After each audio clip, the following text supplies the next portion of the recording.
100% Hard AF Seltzer is now live in Florida, Georgia, Alabama, Texas, Ohio, Montana, Idaho, Oregon, Michigan, Pennsylvania, Illinois. Go to hardafseltzer.com today, click on the store locator, and enter your city or zip to find the closest location nearest you.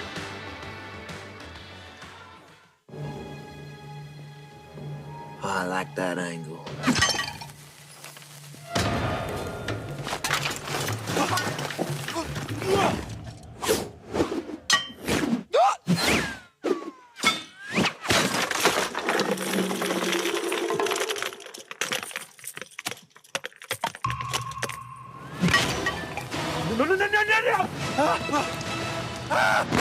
That's unfortunate. Time to take the leg.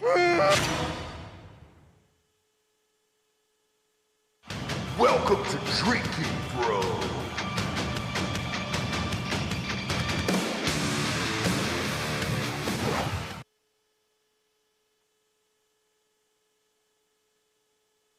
Am I on, Coop?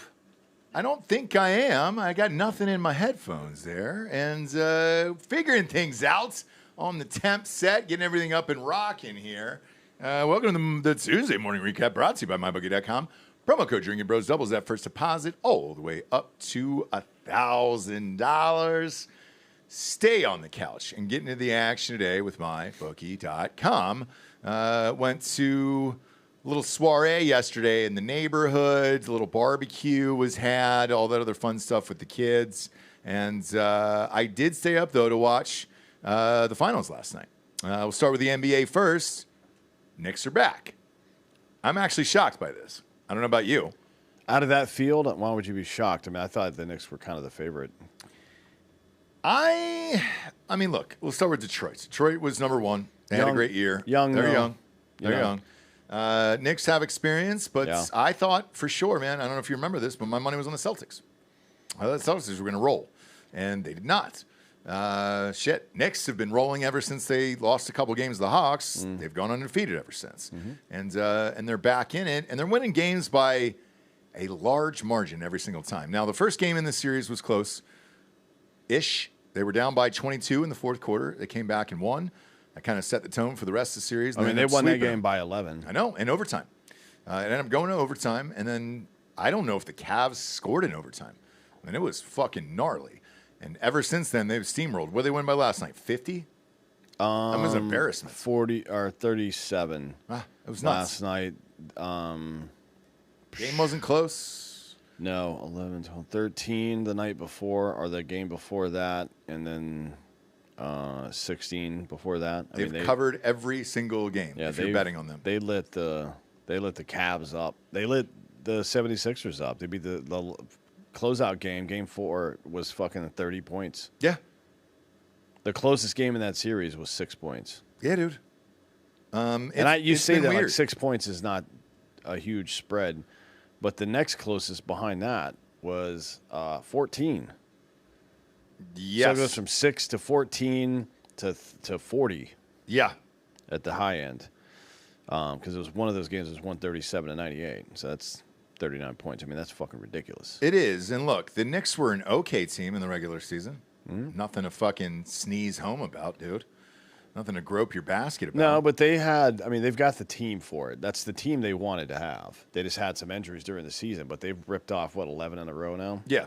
But yeah, they're in that 3 slot and ended up going to the NBA Finals. Do you think they can win it all? No. I don't either.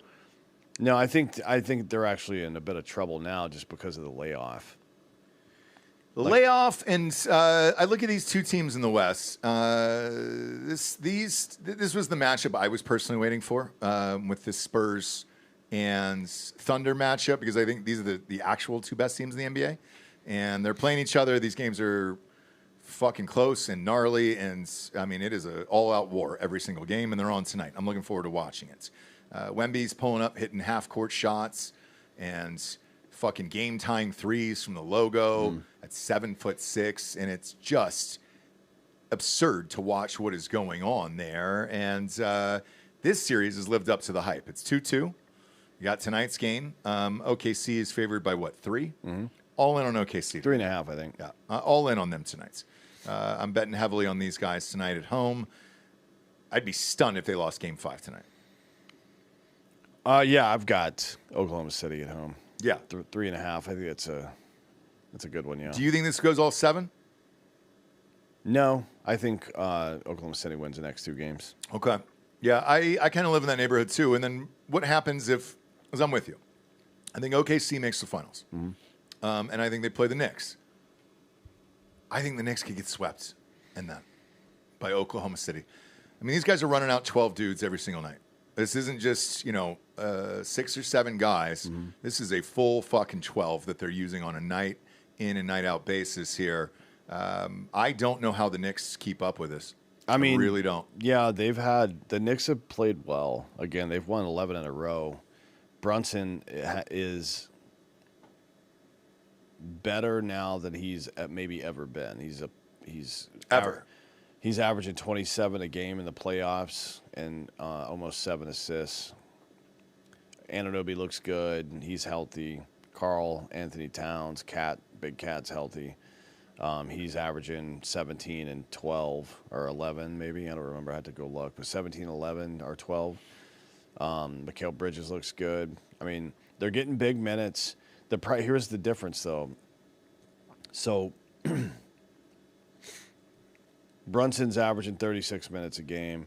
Anunoby is averaging 34, 30 for Karl Anthony Towns. Mikal Bridges 32, and 33 for Josh Hart. And then some guys, 4 or 5 guys in the teens. Now, if you look on the other side of this, and we don't know who's going to come out of that, my suspicion is that Oklahoma City is going to come out, but they've got 2 guys in the 30s, SGA, who's 24 years old, so who cares, and Chet, who's also 24 years old, so who cares. Then they have 1, 2, 3, 4, 5, 6 dudes averaging 20 or more minutes a game. And they have 3 more dudes in the teens. Yeah. That's fucking crazy. It's nuts. Man. Now, the last dude, Aaron Wiggins, is getting minutes, Isaiah Joe, is getting more minutes because there's so many blowouts in the previous series. Probably stacked his minutes up a little bit, but he's been playing in this series too. Yeah. I just don't see. I think that the Knicks will have a better chance against San Antonio, despite how dominant Wemby can be sometimes, simply because of that bench. In a 7-game series, that shit matters. I think the Knicks would have a shot against the Spurs, and here's That's why. what I'm saying. I think Karl Anthony Towns could at least match up with Wemby. He's good enough when he's healthy, and he is healthy right now. He's good enough to at least put up a fight and, let's just say, keep him under 30, right? Which is kind of all you need to do there.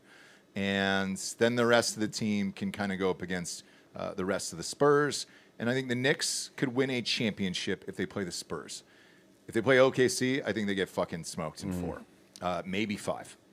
Maybe the Knicks get 1 at home just because the atmosphere will be crazy. I'm going to look on DrinkinBrosTickets.com here real quick and see what these are going for. I've heard some absurd rumors last night after the game was over. I just want to confirm this here. Knicks finals tickets, because I heard lowers were going for $150,000 a piece. Oh, wow. I don't know if that's true. Let's see here. This is at the Knicks. Oh, my God. Yeah. No, that's you're in that neighborhood. So let's say you want lowers there. You're looking at facing the court, not behind the basket. $29,000. There's some going for 13. Lowest I'm seeing in lowers altogether is behind the basket at 4,800. That's behind the baskets. I mean, if you're looking at last row in this stadium in Madison Square Garden, $4,000, $4,000. Now I know it's been 53 years since they've been back. Well, no, they were But in the that's finals in nuts. '99, but they haven't won since '72. Oh, excuse me. Yes. They Haven't won since '72. I think it was the last. It was Phil Jackson's one ring as a player, if I'm not mistaken. Yeah, and let's see. They were in the finals in the O.J. Simpson one, in the Bronco against who were they playing? Houston. They were in that one as well. But everybody in New York is buzzing. They think this team could win it all, just because of, like you said, the last 11 wins in a row there. Yeah. I just don't think they stack up with the West. Maybe the Spurs, only because of youth. I think Wemby's still.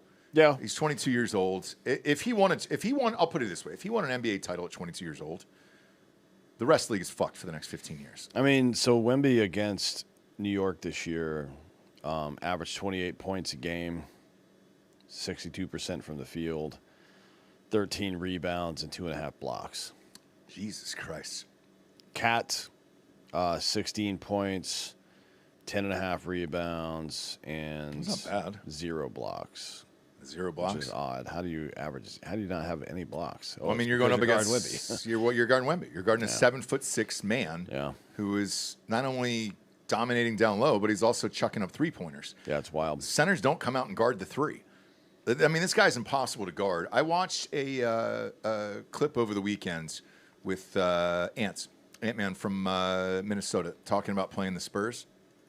And he goes, dude, he's always way too honest, probably for his own good, to be honest with you. But he goes, dude, when that motherfucker was in the game, he goes, it is impossible, and you have to shoot a shot that is 12 feet in the air just to get over him. And he goes, to drive on him is impossible. You almost have to go outside. And he goes, when that guy is on the floor, he goes, look, forget about what he's doing offensively. What he's doing defensively, we simply have to change our entire fucking game plan around him being in the middle of the goddamn court like that. Yeah, honestly, I think really the only thing that you can do with Wemby is convince him that you're in a war because he's French and he'll just surrender immediately. He'll quit. But how are you going to do that? You know what I mean? So show grenades on the court? I don't know. Maybe just show up in a military uniform. Any military uniform. And he will immediately, I mean, especially if they're in the home whites, he's taking that thing off and waving in the air. Oh, yeah, dude. No.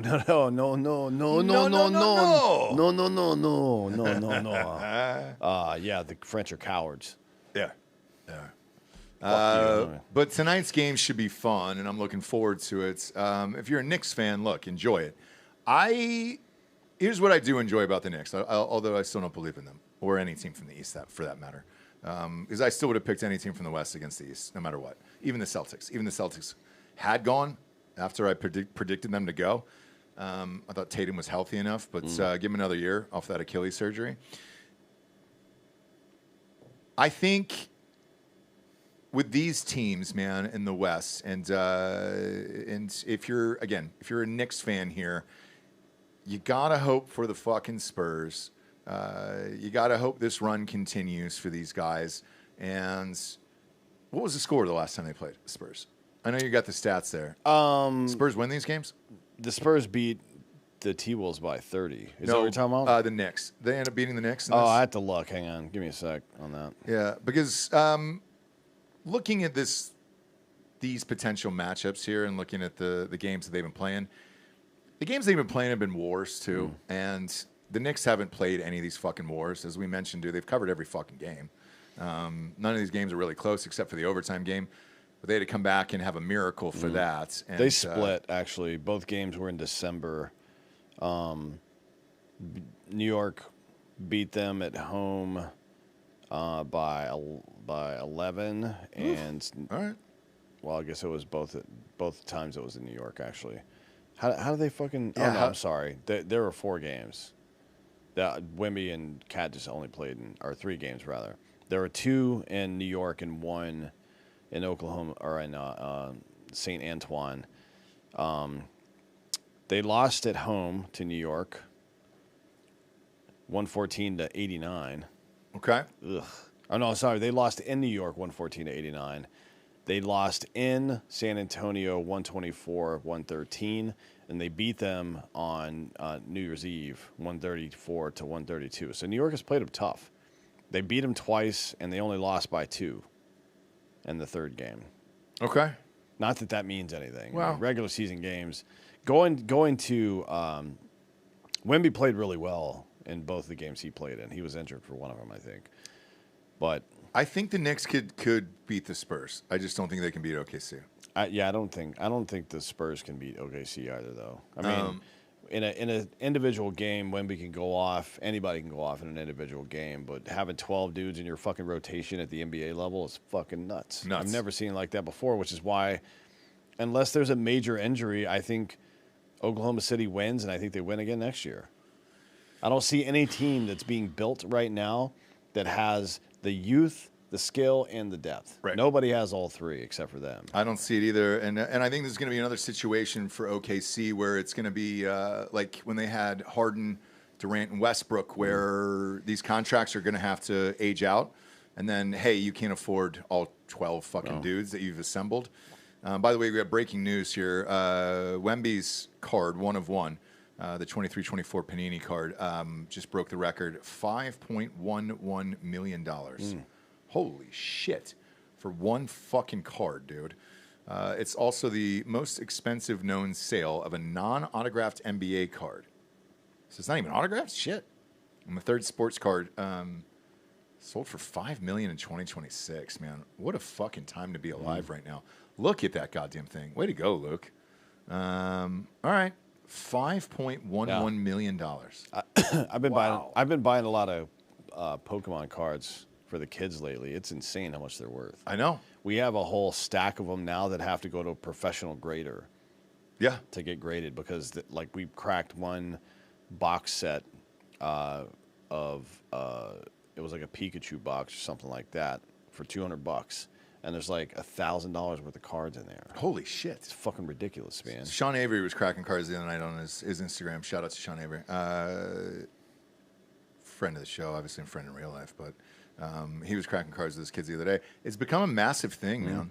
And then people are flipping these a year later. I like seeing the cards. I like seeing the kids get back into it. Because we were as a kid. I had thousands. I still do. Cards, yeah, I still do. The problem is, besides the King Griffey Jr. rookie card, I don't know that many of them held up because of the steroid era.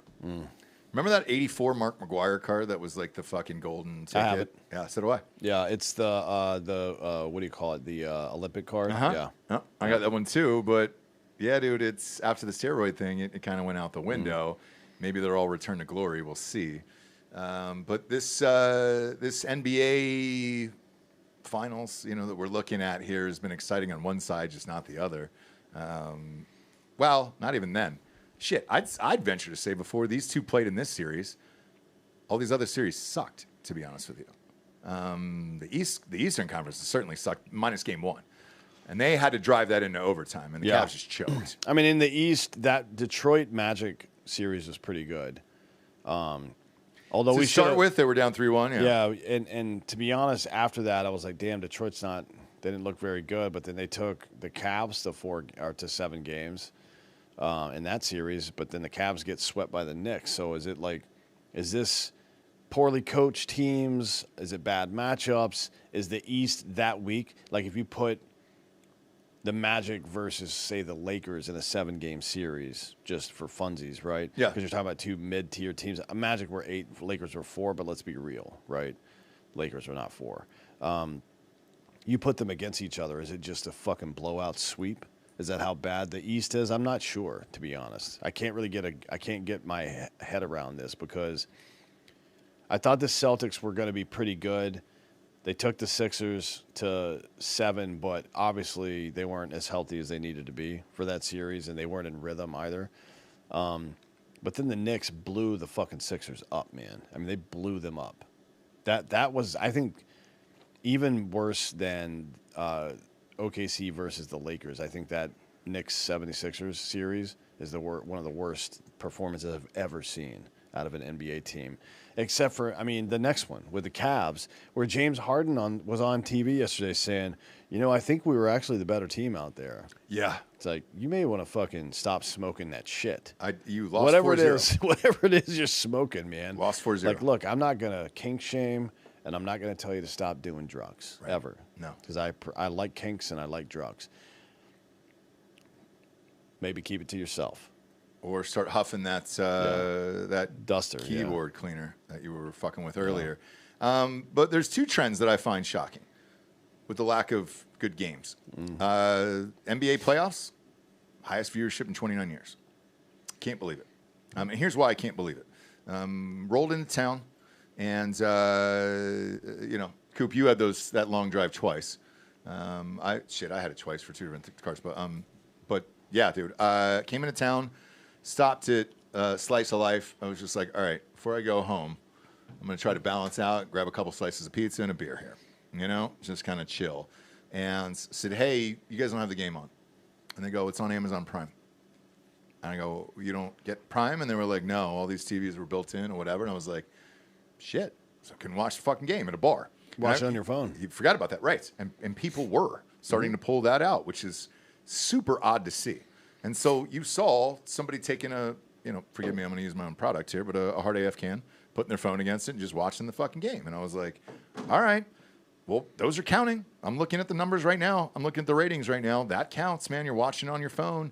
Who gives a shit? And that's it. Also, the other shocker to me was the Wemby thing. You always wondered after LeBron who is going to be the guy. Like, who is it? And with Wemby, it is such an undeniable, insane fucking talent out of a 7'6" body or 7'4", whatever you believe or whatever they're pitching you. I don't care either way. He can dunk on his feet and he does not have to jump. But here's what surprises me about Wemby's talent that is kind of overlooked. Take a casual fan like my wife. She walked in the other nights when he hit that half-court shot at halftime. And she goes, that Wemby dude that everybody's talking about? I go, yeah. And she goes, why would you watch this? And I go, what do you mean? And she goes, if a guy that's 7'6" can hit from half court and do it in, he did in game one and he did it in this last game. What the fuck is that? She goes, remember when Shaq played in LA? She was like, was he ever shooting a three-pointer? I can remember maybe 2 in his entire career, tops 3.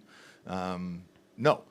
You're watching this dude who is a freak of fucking nature out there that is simply unstoppable. And she just kind of walked away after that, didn't say anything. And I ended up standing up by myself watching the rest of the game with the kids. And then I watched him twice in the second half throw the ball. Like, he was in a bad position. He kind of got himself in a bad position underneath the rim. Throw the ball off the backboard to himself and then dunk it himself. Or the other one, he shot a fucking jump shot with it. And I was like, she's right. How do you stop this? And I was always wondering if people could get involved in it and be excited about a superstar who's so fucking big and huge that there's just such a massive advantage all the way around for everything that he's doing that, like, is everybody else going to be into this? Clearly they are. Look, we always talk about superstars and ratings. He's bringing in the fucking ratings. It's in San Antonio, which is a shithole, for Christ's sakes. You and I have been there. Not a fun town. It's not the most sexy town. OKC is in the finals. Not a big market city. Not a fun town, but here you are with the highest ratings in 29 years here. And you're on, here's how many networks they're on. ABC, ESPN, NBC, Peacock, the app, Amazon Prime. It's so fucking hard to find these games on a nightly basis that, like, I'm stunned by these numbers. But you'll go out of your way to find a fucking superstar if you want to watch it. And that's what they're clearly doing for Wemby and the rest of these guys. So, does New York have a lot to do with this? Yes. Because New York ratings are always going to be New York ratings. And you're going to pull in the whole tri-state area.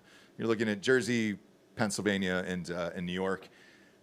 That I kind of understand. The new updated numbers say 33 years now because of the last game last night. So that's obviously New York has got a big push to this. Yeah. But I will say this, the Knicks team is fun. It's a fun team to watch. Yeah, I mean, you've seen some of these, like, crazy stats with regard to viewership that are offset from different years. in the last 10 years, you've seen it pop up in certain time periods. Like one of them was 2015-16, that year that Steph Curry made 402 3-pointers in a season. That's what got me back into the NBA. It was after like Kobe left. Yeah, I mean, I was there for a lot of those games, and it was nuts. I mean, I've never felt energy like that in a sports arena in my life, as a player or as a fan ever.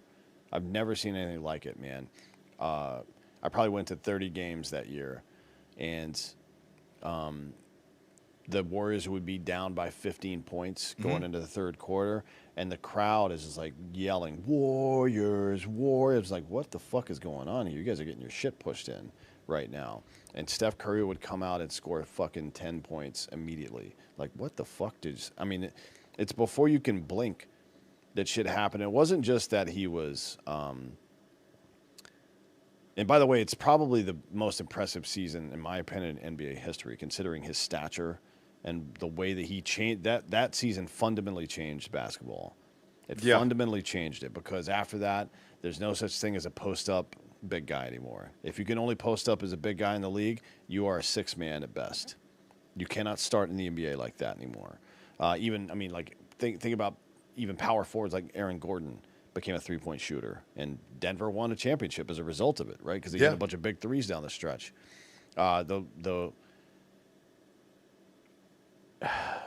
He won unanimous MVP, scoring title, and his efficiency is what was really historic. So he is a 50, 40, 90 season. He's the only player in NBA history to go 50, 40, 90. That's 50% from the field, 40% from three, 90% from the free throw line, and score 30 points a game.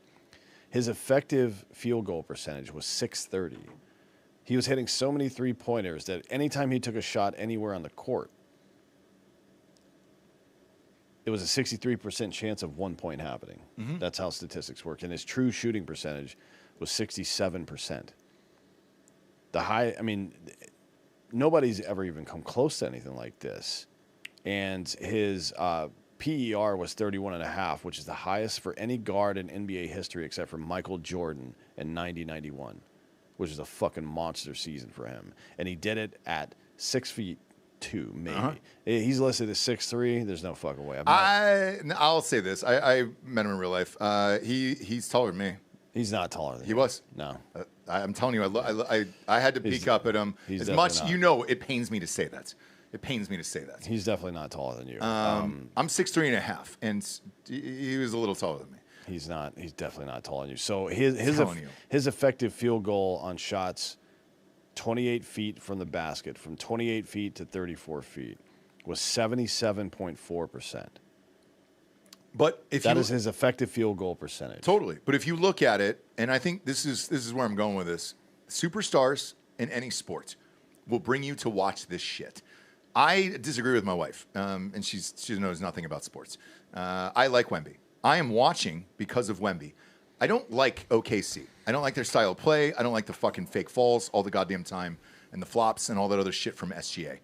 That is getting so egregious to me that, like, dude, you throw him out of the fucking game next time he flops like that. That foul the other night against De'Aaron Fox was bullshit. Didn't touch him. He fell on the floor, all crumpled over like a fucking retard. And I was like, no, dude, get up and get these fucking people out of the game if they're going to do this shit. There's no reason for that. However, I'll turn on a Knicks game because of the energy and at Madison Square Garden and having been there and all that other shit. And like the team is fun to watch. Wemby, fuck yeah, I will watch every one of his goddamn games because I'm watching something special. And as a Hawks and Lakers fan, just adopted, partially because I fucking work there. It was my first job in LA. I rooted for the Warriors. When that team came up in 16 that you're talking about, there wasn't a lot of games that I missed, man. And those, in my lifetime, besides the Kobe Shaq Lakers, were the best series of finals that they were the most exciting. Yeah. Because, man, you said, if they were down by 15.5, you knew they were going to fucking win. Even the regular season with that team for that stretch, from 14-15, their first title year, through the end of KD, it's must watch. Like, you can't miss a game because You don't know what the fuck's going to happen in that game. Klay Thompson scored 37 points in a fucking quarter. Yep. He scored 37 points in 12 minutes. And didn't he only take like 2 dribbles or something? No, that was when he scored 70 points. That's right. He scored 70 points, and I think he dribbled the ball 4 times in the entire game, or maybe it was 11 or some stupid shit like that. But it was like a ridiculously low amount. But that's what you're looking for. Oklahoma City is the Patriots. You know? Yeah. Boring. Vanilla. And it is what it is. I mean, less. like, I don't think the individuals are boring, but you don't hear, I mean, God, what are we clamoring for exactly? SGA never says any dumb shit, never does any dumb shit. No. You know what I mean? Meanwhile, over in Memphis Grizzlies, homeboys is firing his gun off in the air in halftime. You know what I mean? By the way, I heard a rumor they tried to trade him and nobody wanted him. Not one single team wanted that guy. That's smart. I know. Yeah, but there's that. Chet never says or does anything dumb. Nobody on that fucking team ever does or says anything dumb. They just go out there and win basketball games. And there's nothing particularly exciting about that, to be honest. SGA is an exciting player, right? He flops so much, and he just that's part of the game. And he won the MVP again, which But they have a nemesis now. I mean, that team and Wemby are going to be up against each other for at least 4 or 5 more years. So it's kind of like I don't know that we've had 2 really great teams in the same conference like that in a while, to be honest. I can't remember the last time, like maybe the Spurs and Lakers for a couple of years, but the problem is the Spurs really got at their apex after Shaq left LA. Right. So and they had their run after that, so it wasn't really a 1-for-1. They had one good year against each other, and then there was another good year at the tail end of the Spurs run when Kobe and Powell and all those guys were playing really well again. Yeah. But right now, I mean, there's just like it's if you're a basketball fan, it's a good time to be a basketball fan because at least in the West, there's really good fucking teams. And even though I hate OKC, like I'm tuning in for Wemby, me personally. And it's a really good matchup for him because they're able to throw so many dudes at him that I'm still invested in this, even though I don't like OKC. The Knicks, I'll always be excited for any New York team just because of the energy there, and it doesn't really matter which team it is. Shit. Maybe the Mets I can write off, but that's about it. Nobody cares about the Mets. No, but anybody else, if the Yankees are in it, I'll always watch. If the Knicks are in it, I'll always watch. If the Rangers are in it, I'll always watch. And so far, so good with this. I'm curious to see tonight's game in the matchup. Speaking of which, you can bet on that at mybookie.com. Use that promo code DrinkinBros to double that first deposit all the way up to $1,000 going all in tonight. I think I'm throwing $300 on this game. I will post this in Drinkin' Bros Sports immediately after this show, but I'm going $300 on OKC tonight at home.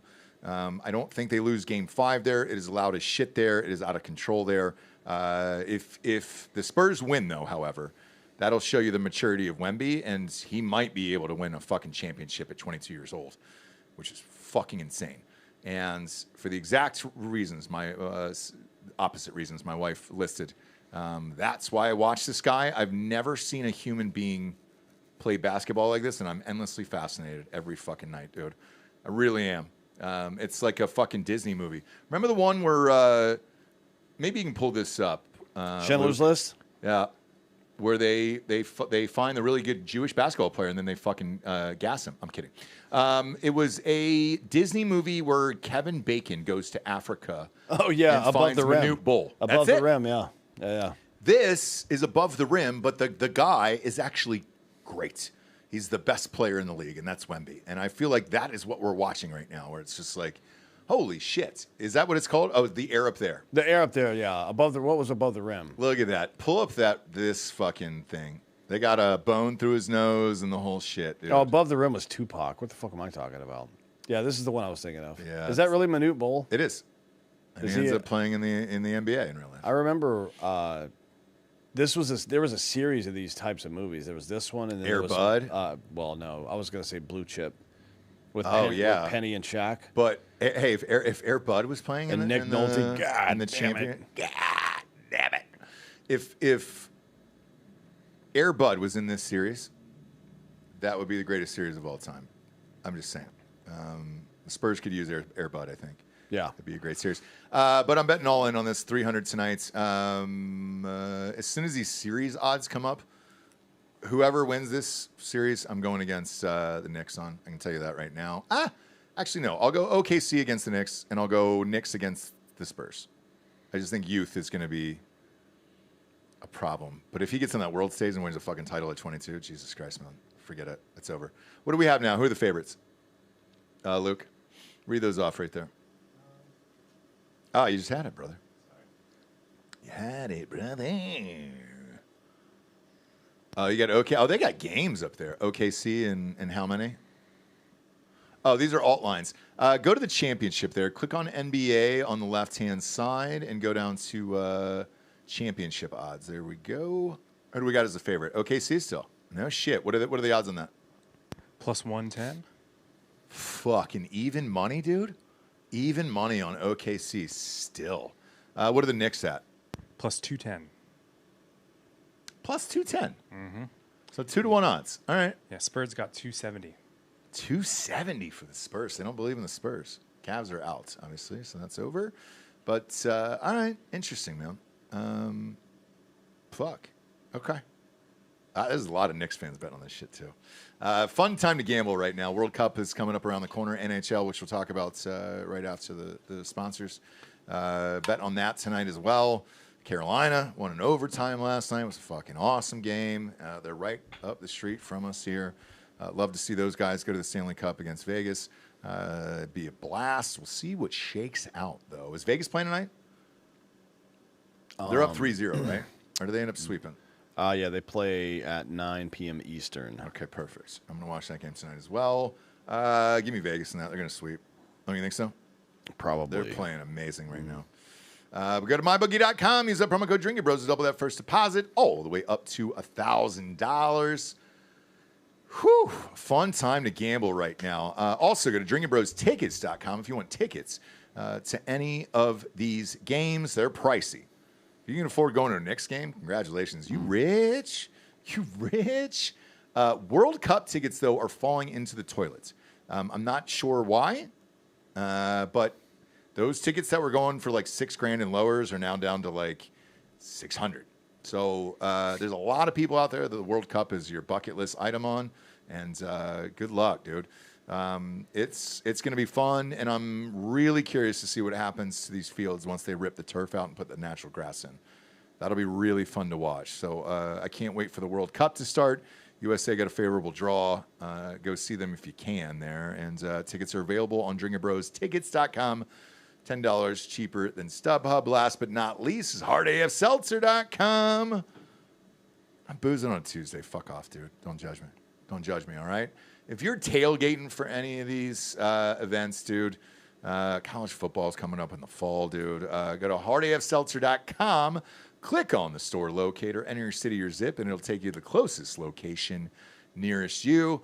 Dealing with these high gas prices here, so shipments are going out every other week instead of once a week to try to combine shipments to save some cash here and for you guys as well because, fuck, dude, it's hard out there for a pimp right now. But we're all stocked up. USA to Go's in Michigan, Total Wines down in Georgia, Total Wines in Texas, HEB's in Texas, all that other fun stuff.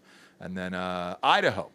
Got the Circle K's. Montana got all the Circle K's. Idaho's got Albertsons as well. All the town pumps up there in Montana. And 2/3 of the Circle K's down in Alabama are stocked up. They got tall boys and they got variety packs there. Buy a 12-pack or a tall boy. Support us and support the show today. All right. Next up, we got the NHL playoffs here. Look, Carolina was rolling. Vegas was rolling. Carolina ended up having 11 days off, and then they popped back in, got blown out by Montreal. Now they've gone up in the series 2-1. Vegas is up 3-0 going into tonight's game. What's the spread on that on my bookie tonight? It's usually like a fucking goal and a half, and then some fucking points. +2. +2? 2? No.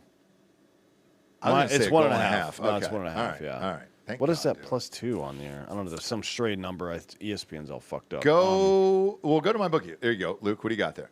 Put it up on screen. What's the minus over there? Go to Vegas. What are they minus tonight? It's a home game, right? Yeah, that one right there. What's that number? 105. No, that's Negative 105. Yeah, minus 105. the little number. 105 is what it's trading at. So I've got minus 1.5. Yes. So that's the spread, and Yeah. then the overall winner there is at 105. Give me Vegas the 105 tonight. I'll do both of these. I'm gonna fucking parlay that too. Look, there was some fucking drinking bros that got on me. I love watching the NHL playoffs. I'm too much of a novice to talk about it on a regular basis, and I'll admit that to you. But I love watching the NHL playoffs, and ironically, the two adopted teams that I have, because growing up in Atlanta, I didn't have shit. The Thrashers didn't come back until after I was out of school. So, and they only lasted 3 years, and then they moved on. But I got a soft spot for, obviously, Carolina, because we live here, and I take the kids all the time, and I used to take them before we left, and now I get to take them again. Hopefully they'll keep rolling here. But Vegas, you and I got to interview the president, got to interview all the announcers and the owner and all that other shit, and it was a blast. And then they gave us free tickets to Stanley Cup. And holy shit, it's the best sporting environment that I've been in maybe ever, as far as like an actual stadium goes. Masters will always be probably number one, and then everything else will kind of follow after that. But the crowd there goes fucking nuts. I love the fucking fan base there. It's great, even for a new team, a relatively new team. Yeah. And then Carolina is a weird one because they're right up the street. They play at NC State, and it's an old fucking stadium. Super weird inside, right? I mean, that stadium is from the 80s. And you go there, the jerseys that are hung on the rafters are NC State jerseys.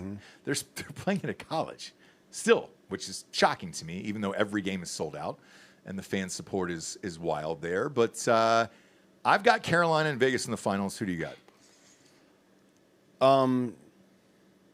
Yeah, I think that's probably right. I don't see. I mean, it's a story it's a tale of two goalies, and then just the different way that they approach the games. To be honest, I mean, the top two. Vegas plays fast as fuck. Yeah. All the time. They have the top 2 point scorers. Points, obviously, in hockey. If you're not a hockey guy, are goals and assists together. They have the top 2 points leaders throughout the playoffs on Vegas. And Carter Hart, their goalie, has been fucking great, man. I mean, he's given up. So Friedrich Anderson is Carolina's goalie. He's been the best so far. Minus game one. Minus that one game, yeah. But he's been the best so far. But a lot of that has to do with the way his defense plays and the slower pace of play, to be honest, because they have the same save percentage. So far in Carter Hart's played 4 more games, so he's had more exposure so far. But he's got the same save percentage through about 200 more shots on target than Anderson has at Carolina. So, you know, they both played, those goalies are both playing really well. Vegas has lost 2 games so far this postseason, and Carolina's only lost the 1 that you mentioned before. And these are 2 pretty, like, as far as NHL playoffs go and running into them, like you're watching the conference finals right now, this is 2 of the most dominant teams I've seen through a playoff that are on track right now to meet in the fucking Stanley Cup. And if you're a hockey fan, this is the best, man. I know. Shit. To see 2 teams that are just fucking lighting people up on a trajectory towards each other, both have goalies that are playing well. They play different styles, so who's going to bend to whose will? It's a really good matchup. And it's got, you know, who knows what's going to happen. I think Vegas and Carolina make it, but who knows? But Well, fuck Canada. That's why I Sure. want them out of there. Yeah. They don't deserve to win. They haven't won in, 40 years? Somewhere in there? 93 Yeah. was the last time. Now, So what, you're looking at 33 years? it's been a minute. Fuck them. Been a minute. Fuck them. But yeah, I think, you know, there's plenty of Canadians on both teams. But Yeah. But yeah. so what, dude? It's USA all day, and I don't really I don't care about them, and I want them out of there. And I think that'd be the funnest finals that we could have. And let's fucking go, dude. Let's go. But give me Golden Knights tonight. all in. I'm going to parlay these, and I'll drop them in Drinkin Bros Sports. I wonder where that parlay is going to pay off at. We'll find out after the show on mybookie.com. Kind of run you through the rest of the top stories here over the weekend. So it appears, and I am totally fucking against this, man, that we're headed towards a 24-team college football playoff. Why? Why? Other than money and greed. Why? There's not 24 good teams in America. I mean, you're going to have to put in some shit teams to fill up 20 but I mean, fucking it's four. not like they're doing anything. All they're doing is turning those early bowl games into playoff games. Structurally speaking, they're just calling what already exists something else. It's not going to have any impact. The only difference is when you get down to 12 teams left, there's going to be 6 of them who don't fucking belong in that conversation. Regardless of how you handle the first 2 rounds of it. 12. There's going to be 12 teams that don't deserve No. I mean, when you get to 12, 6 of them won't belong. Oh, yeah. Is what I'm saying. Yeah. All the rest of it is just like mediocre teams playing mediocre teams, and who fucking cares? I mean, if it sells more jerseys, who cares? Now, what they're trying to argue against is saying, hey, stop canceling the good games during the regular season because 24 teams are going to get in. Your favorite team is going to get in regardless of whether or not they schedule hard games. I mean, you look at Notre Dame, you look at Texas. Texas has bitched about it as well. And Notre Dame's completely changed their schedule. If you're in a major conference, if you're one of the top, one of the 3 real conferences, maybe even the Big 12, to be honest, you only got to win like fucking 8 or 9 games, and you're in to be in a good position. You know SEC what I mean? or Big 10. Yeah, you're in. Yeah. And you look at Bama. Luckily, they didn't cancel that Ohio State home and home series because I don't want to see that shit happen either. Maybe this is why they're doing it, I guess. But, the other part that they're talking about is like, hey, because the SEC is against this, although they said they're going to go along with whatever everybody else wants. So it'll probably go down. Greed and money will win out in the end. They're going to get more money for their conference, blah, blah, blah.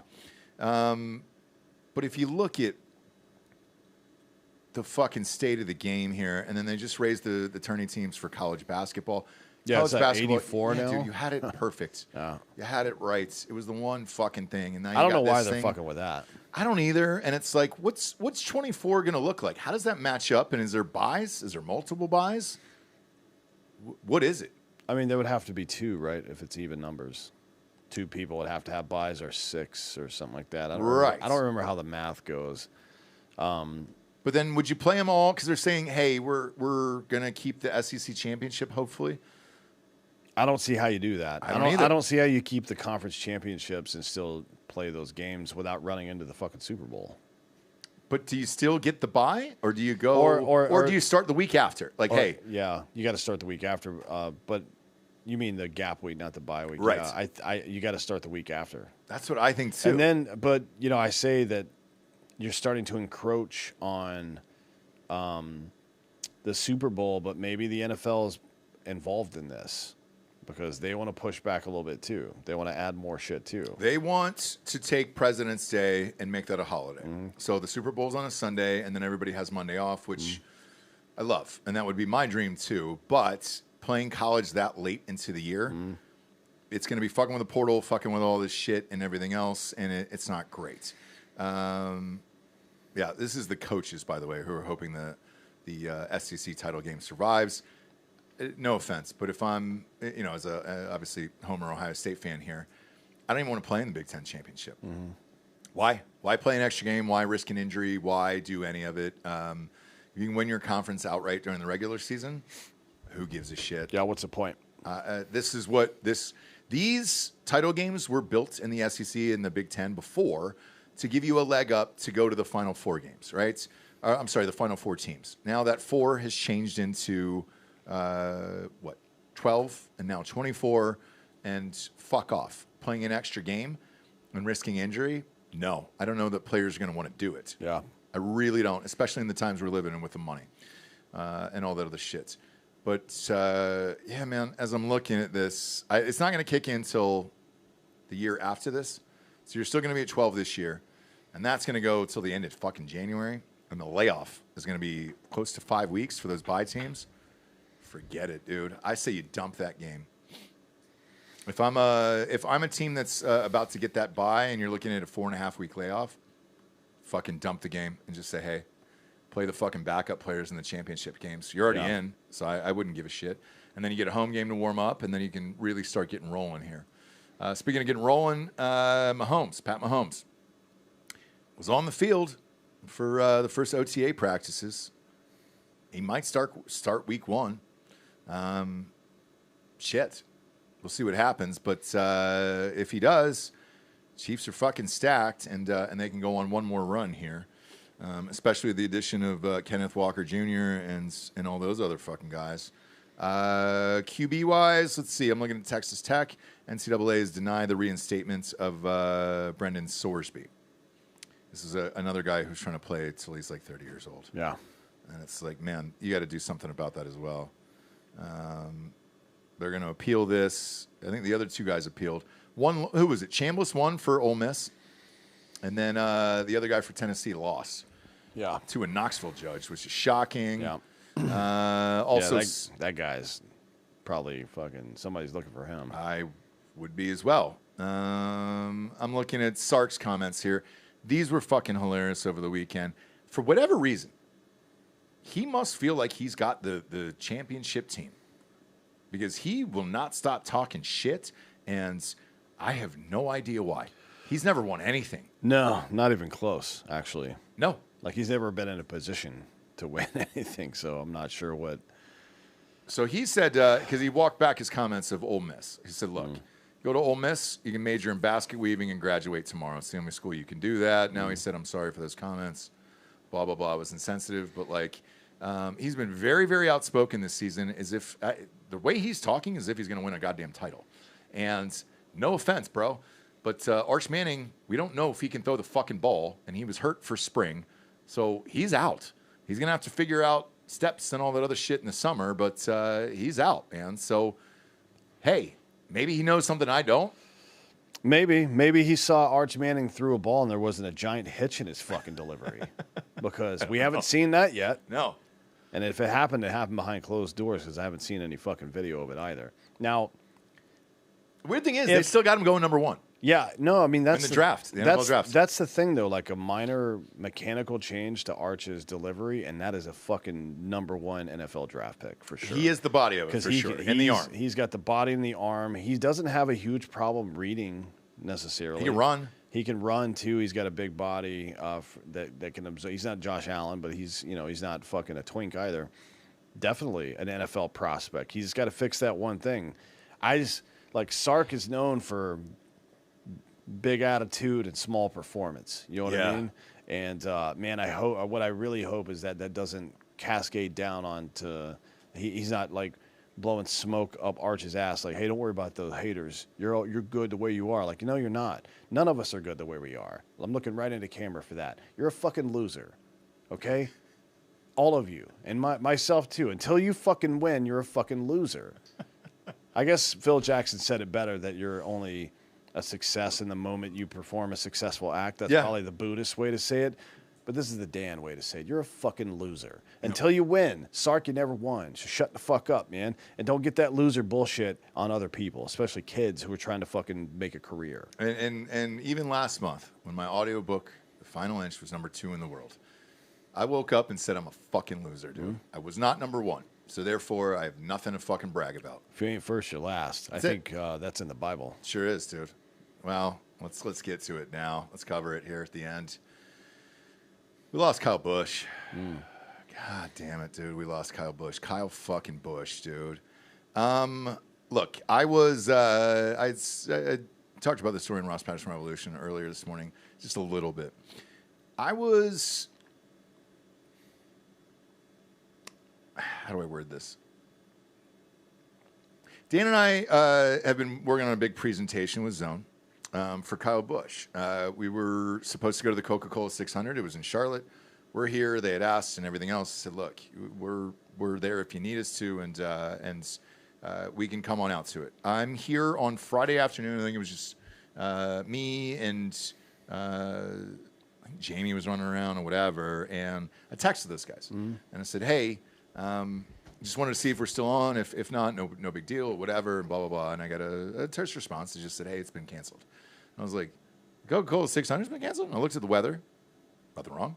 And then, boom, looked at Twitter after I was uploading a video, and I was like, oh, shit, Kyle Busch is dead. Now, they were playing clips when he was in the car 10 days previously.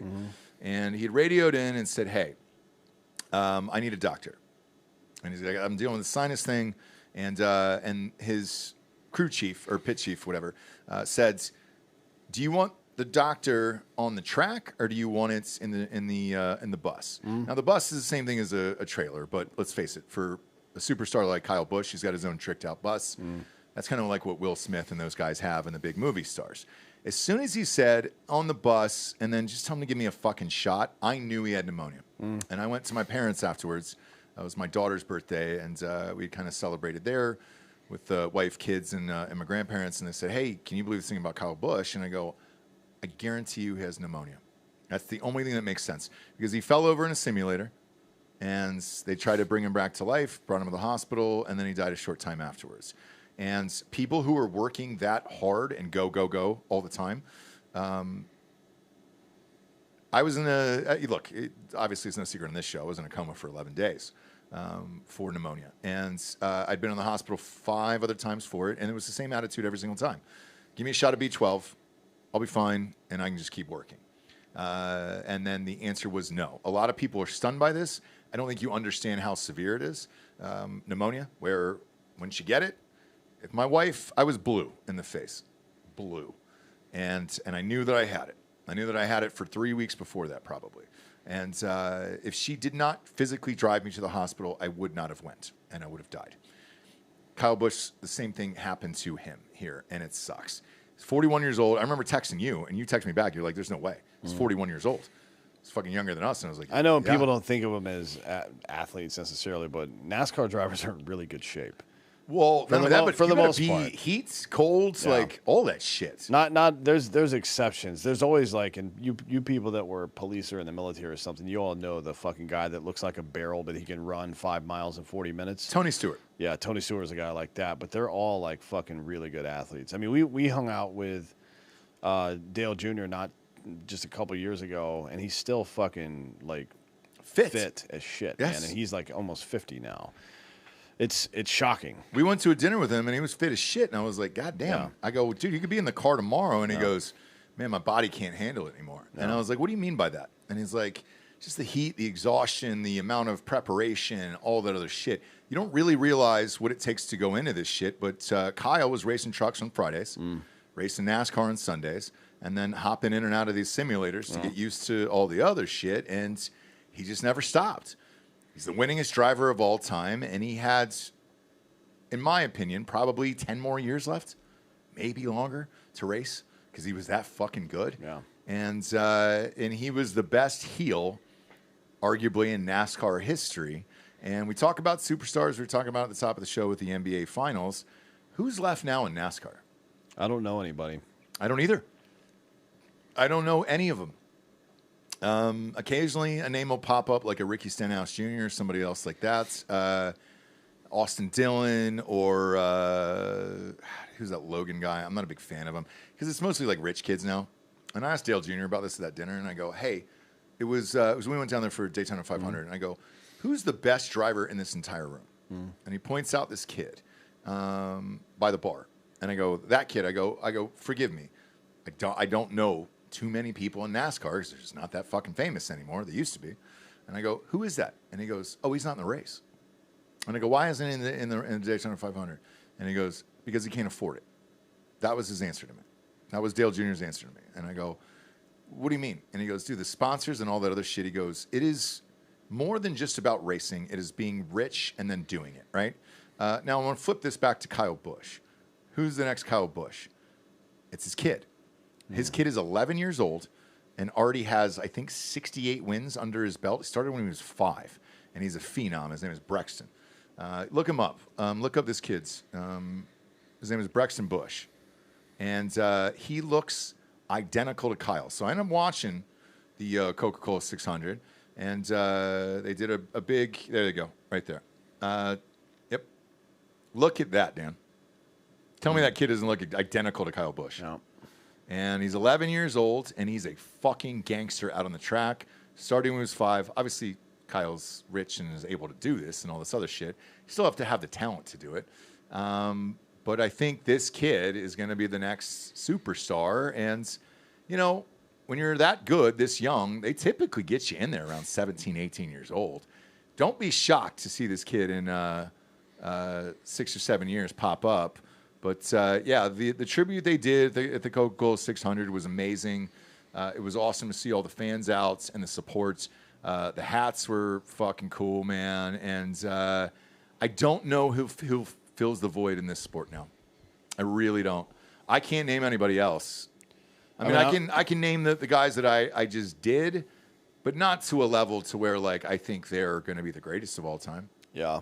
I'm not a NASCAR guy, so I'm not the right person to ask about that. Yeah, I mean, I used to follow it as a kid because, you know, growing up in Georgia, it was everywhere. And let's face it, you had Dale Sr., like, and then you had Petty and those guys, and it was fun. You had a bunch of rowdy, yeah, I'm going to use that pun intended there for Kyle Busch. You had a bunch of rowdy fucking dudes out there.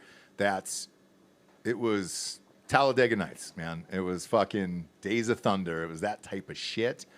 This next crop of dudes, man, and it was mostly Southern dudes too, man, where you're like, all right, cool. Like, I can get behind these fucking rednecks, because that's how NASCAR got started. It was toting fucking illegal booze across state lines and avoiding shit. But I don't know who the next dude is or the crop of dudes, and it just might very well be his son. But it's a sad story. It fucking sucks, and came up out of nowhere, man. I mean, he just won 7 days ago on the Truck Series. Yeah.